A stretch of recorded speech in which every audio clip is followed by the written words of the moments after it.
আসসালামু আলাইকুম। আমার হাতে রয়েছে ইসলামী ব্যাংকের একটি ডেবিট কার্ড। কার্ডটি আপনি কিভাবে সেলফিন অ্যাকাউন্টের সাথে অ্যাড করবেন সেই প্রসেসটি দেখাবো আজকের এই ভিডিওতে। যাদের কার্ডটি সম্পর্কে বেসিক ধারণা নেই তাদের সুবিধার্থে বলে নিচ্ছি, এই কার্ডটি পাওয়ার জন্য আপনাকে অবশ্যই ইসলামী ব্যাংকে একটি অ্যাকাউন্ট থাকতে হবে। যাদের ইসলামী ব্যাংকে অলরেডি একটি অ্যাকাউন্ট আছে তারা আপনাদের ব্রাঞ্চে গিয়ে যোগাযোগ করবেন অথবা আপনার নিকটস্থ এজেন্ট ব্যাংকিংয়ে গিয়ে যোগাযোগ করবেন এবং সেখানে গিয়ে আপনার এই কার্ডটির জন্য একটি আবেদন করতে হবে। আবেদনের প্রসেস একদম সিম্পল। আপনার অ্যাকাউন্ট থাকলে শুধুমাত্র তাদের কাছে বললেই হবে যে আপনার একটি ডেবিট কার্ডের প্রয়োজন, তাহলে তারা আপনার এই আবেদনটি নিয়ে নেবে এবং আপনার একটি সিগনেচার প্রয়োজন হবে, যেটা আপনারা সেখানে প্রদান করলেই 15 থেকে 20 দিনের ভিতরে আপনারা এই কার্ডটি হাতে পেয়ে যাবেন। কার্ডটি আপনার ব্রাঞ্চে আসা মাত্রই আপনাকে একটি মেসেজ করা হবে, যে মেসেজের মাধ্যমে আপনাকে জানিয়ে দেওয়া হবে আপনার কার্ডটি আপনার নিকটস্থ ব্রাঞ্চে পৌঁছে দেওয়া হয়েছে এবং সেখান থেকে আপনি জাস্ট ওই কার্ডটি কালেক্ট করবেন। কালেক্ট করার প্রসেসটিও একদম সিম্পল। আপনি জাস্ট সেখান থেকে কার্ডটি আসার পর তাদের থেকে আপনি কার্ডটি সংগ্রহ করবেন এবং সেখান থেকেই আপনি আপনার কার্ডের পিনটি সেট করে নেবেন। কার্ডের পিন কীভাবে সেট করবেন সেই প্রসেসটা তারাই আপনাকে কমপ্লিট করে দেবে। আপনি জাস্ট শুধু একটি পস মেশিনের মাধ্যমে আপনার গোপন পিনটি বসিয়ে নেবেন। কার্ডটির মাধ্যমে আপনি দেশের যে কোনো ইসলামী ব্যাংকের এটিএম বুথ থেকে চেক ছাড়াই 5 লক্ষ টাকা উত্তোলন করতে পারবেন। এছাড়াও কার্ড থেকে আপনার বিকাশ অ্যাকাউন্টে অ্যাড মানি করার সুবিধা এবং মানি ট্রান্সফার করার ফ্যাসিলিটি রয়েছে এই কার্ডটিতে। তো এই কার্ডটিতে আরও বেশ কিছু ফ্যাসিলিটি পাওয়ার জন্য আপনাকে অবশ্যই এই কার্ডটি আপনার সেলফিনের সাথে অ্যাড দিয়ে রাখতে হবে। তাহলে আপনি আপনার এই কার্ড থেকে আপনি মোবাইল রিচার্জ, আপনি বিল পে এবং বিভিন্ন ফ্যাসিলিটি আপনি বুক করতে পারবেন। এছাড়াও ব্যালেন্স চেক করতে পারবেন আপনার সেলফিন অ্যাকাউন্টটিকে ব্যবহার করে।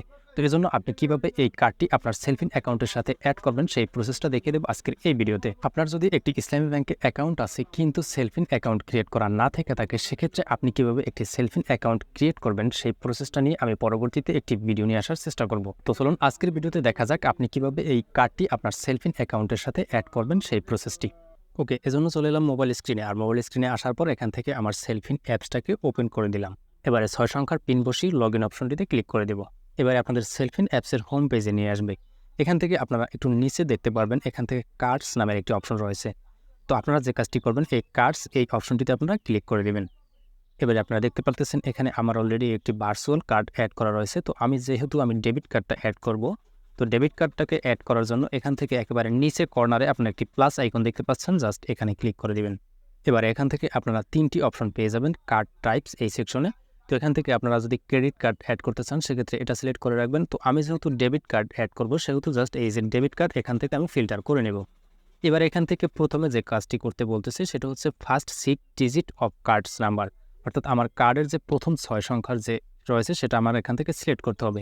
এজন্য জাস্ট এখান থেকে সামনে একটি ড্রপ ডাউন বাটন রয়েছে, জাস্ট এখানে ক্লিক করে দেব এবং এখানে ক্লিক করে দেওয়ার পর আমার কার্ডের যে ফার্স্ট 6 ডিজিট রয়েছে সেই ফার্স্ট 6 ডিজিটের সাথে কোনটা মিল রয়েছে সেটা আমি এখান থেকে সিলেক্ট করে দেব। এবার এখান থেকে যে কাজটি করতে হবে এখান থেকে last 4 digit of card number, অর্থাৎ এই কার্ডের যে লাস্ট 4 ডিজিট রয়েছে সেটা আমার এখান থেকে লিখে দিতে হবে। তো আমি এখান থেকে আমার কার্ডের লাস্ট 4 ডিজিট লিখে দিচ্ছি। এবারে এখান থেকে কার্ড মোবাইল নাম্বার, অর্থাৎ আমার কার্ড বা আমার ব্যাংক অ্যাকাউন্ট সংযুক্ত যে নাম্বারটি আমি দিয়েছিলাম সেই নাম্বারটি এখানে লিখে দেব। ওকে, কার্ডের এই ইনফরমেশনগুলো দেওয়া হয়ে গেলে এখান থেকে আমি সাবমিট একটি অপশন রয়েছে, জাস্ট এখানে ক্লিক করে দেব এবং এখানে ক্লিক করে দেওয়ার সঙ্গে সঙ্গে আপনার এই কার্ডটি কিন্তু অ্যাড হয়ে যাবে। তো এই প্রসেসে আপনি আপনার কার্ডটি আপনার সেলফিন অ্যাকাউন্টের সাথে অ্যাড করে নিতে পারেন। তো আজকের ভিডিও পর্যন্তই, দেখা হচ্ছে পরবর্তী ভিডিওতে নতুন কোনো টপিক নিয়ে। সে পর্যন্ত সবাই ভালো থাকবেন, সুস্থ থাকবেন। আল্লাহ হাফেজ, আসসালামু আলাইকুম।